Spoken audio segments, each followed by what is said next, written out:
Hello, I'm Kiran Kapur of the Cambridge Marketing College. I'm at the Imperial War Museum at Duxford, which was the venue for the 10th Cambridge Digital Marketing Conference. And my guest this week is Craig Elder of Edmonds Elder. Craig, welcome. You've just finished your talk and you were talking about work with the Conservative Party in the 2015 election, but I don't think that's entirely your background, is it? No, that's right. As you said, I worked as Director of Digital for the Conservatives in the 2015 election.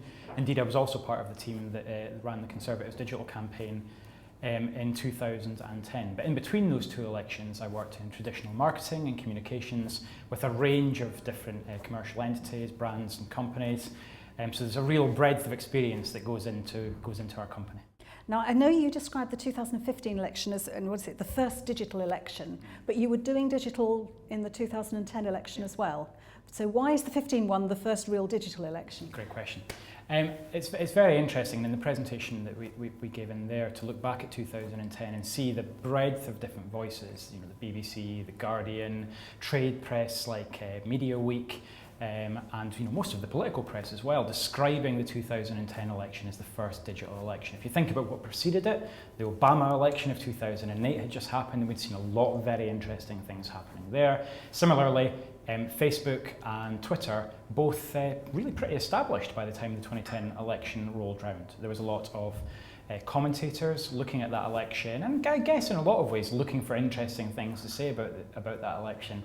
And digital was a big part of that. But I guess, you know, looking back on that election, I can tell you, having worked as part of that team, having seen the work that we did, a lot of it was very tactical. A lot of it was very focused on the wrong audiences, and by that I mean your existing supporters, you know, people who are already voting Conservative, people who are probably, you know, in a lot of ways active in the party, and then also kind of journalists, if you like, the Westminster folks who are active in or take a massive interest in politics and the reporting of politics. And there's a lot of things that happened back then, such as Web Cameron, which was David Cameron's video diary, which was enormous interest to the press. It was a front page Guardian story the day that it was launched in 2006. So what did David Cameron do? I don't remember this. Well, indeed, you know, this is the thing. It's like it felt like a massive deal in 2006. It's there, it's a front page, you know, Web Cameron is the Tories' secret weapon unveiled.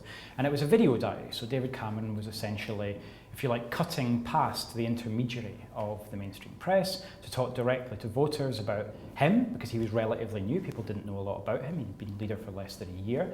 And his policies and the way that he was changing the party in a way to, you know, change the party to win the 2010 election. And at the time, and amongst those Westminster folks and people who were, you know, fans of politics and people who were maybe even fans of the Conservative Party and David Cameron, it was seen as quite the thing. But, you know, we have to be honest and say that if it was such an amazing, you know, kind of groundbreaking change, then why, you know, just 10 years on are we sitting here and, you know, you say to me, well, I don't recall that. You know, but for me, the key thing was about the audience and was about the fact that you win elections by talking to undecided voters. You talk to them about the things they're most interested in, you talk to them about the things that are most important for them and their family, and how your party is going to make a difference. And so much of the stuff that I look at, not just from the Conservative Party, but from Labour and the Lib Dems and the others too in 2010, so much of it very, very tactical, so much of it focused on their own audience, so much of it quite often, you know, not to be glib about it, but so much of it focused on, you know, getting a laugh or some column inches, to be entertaining, to keep some kind of Westminster minutiae going as a story, as opposed to going and having a very grown-up conversation with undecided members of the electorate on the things that will actually decide their vote come polling day. Okay, so fast forward to 2015, so presumably you learnt some lessons from there, and I think you worked with some other brands in the interim. So what did you then bring to the 2015 campaign that was different? I mean, I think the really interesting thing, I mean, you know, it's not just the experience and the frustrations of the 2010 campaign. And by the way, I think there's a lot of stuff we did that was really fantastic and really interesting and great, and the other parties did too. But the thing that I found most interesting when you went out into the commercial space, particularly when working in traditional advertising, is that, you know, they've adhered very, very well to that kind of central credo, if you like, of right message, right place, right time. And really focusing on the audience and the audience insight, if you like, that central truth that makes a campaign really work.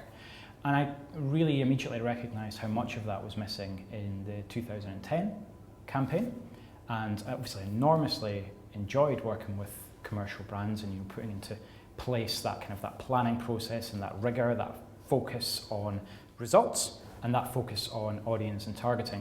There was always a little thing at the back of my mind saying, if only I'd known then what I know now, I really feel there's a lot that could be taken from the commercial space and taken into politics, and fortunately we're given the opportunity to play that out. So I know you've written about some sort of key messages that you learnt from that. So what are the key lessons? I mean, I think first and foremost is that focus on audience. If you think back to what I'm saying, being very self-critical about the work in 2010, is to say, elections in the UK, particularly general elections, are decided by relatively small numbers of people, often just a few thousand people, in constituencies that contain 80,000 people. So there's one element in which you can see that targeting is enormously important. On top of that, the way that our first past the post election system works in the UK is that elections are decided in marginal seats. So there's very safe Labour seats, there's very safe Conservative seats, but there's a bunch of seats where are likely to change hands in any close election. And so it's about focusing on those seats, but also relatively small numbers of people within there. So I think targeting would be the first and most important lesson. But there has been some criticism actually that parties were almost taking their core vote a little bit for granted, perhaps not the Conservatives, but some of the others. So you do have to also get the message out to your core vote as well. Yes, of course. Any campaigning strategy, never mind digital campaigning strategy, has to accept that it can't just be speaking about to those specific voters over and over again. There's obviously a layer of activity that comes over the top of that as well. But I guess what I'm arguing is making sure that we are investing, if you like, perhaps even over-investing in making sure that those undecided voters, those people, we have to be realistic about how engaged people are actually in politics, which is, in between elections, not an enormous amount. Okay, so that's lesson one. So what other lessons did you get? Yeah, of course. I mean, the other, just to kind of go through them point by point. Digital is a very serious business, and I know I appreciate that sounds like a very catch-all lesson, but the fact is that I have the experience from 2010, and then also having worked across a range of different clients and sectors of seeing digital too often being treated as the fun department sitting off at the side. People come down from senior management and say, make us a viral, make it funny. I have hard-won experience of being sometimes thought of as the digital and social media guy, sometimes having been asked to be the guy to fix the printer. Because we've come from a world in which it took people a little while to figure out what digital meant. Is it comms, is it marketing, or is it the guy that can fix your mouse? There's that challenge as well. Yeah. So digital is serious, it's grown up, and for me, that means putting it at the heart of your organisation. I don't mean just throwing around senior leadership titles for the sake of it, but I mean putting digital at the top table in a way which is genuinely meaningful, which I think is enormously important, because for digital to make the advancements, to grow up like I believe it needs to, there has to be openness and transparency about what works and what doesn't. So if you're going to put digital at the top table, that's great.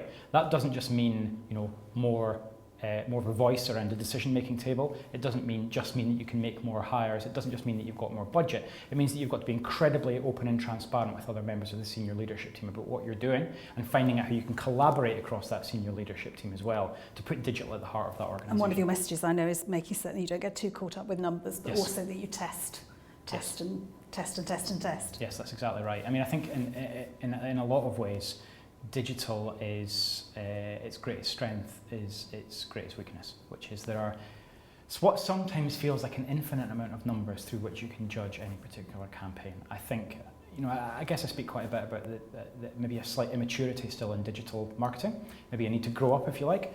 And I think one of the ways which that really needs to happen is there is an awful lot of backselling of campaigns using the convenient numbers available to us. So say, for example, you run a Facebook campaign, you've got, say it's videos, you have video views, you have reach, you have engagement, you have cost per engagement, maybe you've got cost per acquisition.